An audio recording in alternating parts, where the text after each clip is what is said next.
আজকে রাত্রে খাচ্ছি মুড়ি আর বাঁধাকপির তরকারি আর সর্ষের তেল একটু নিয়েছি আর এই যে কাঁচা লঙ্কা আর সাথে আছে আখের গুড়।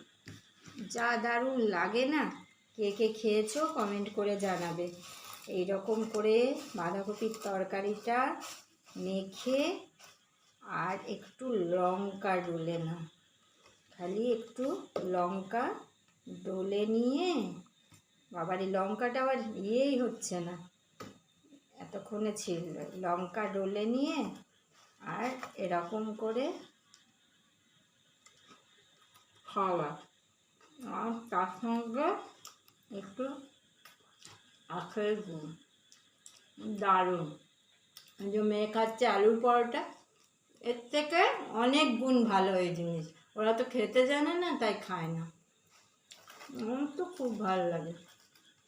চলো খেয়ে নিই।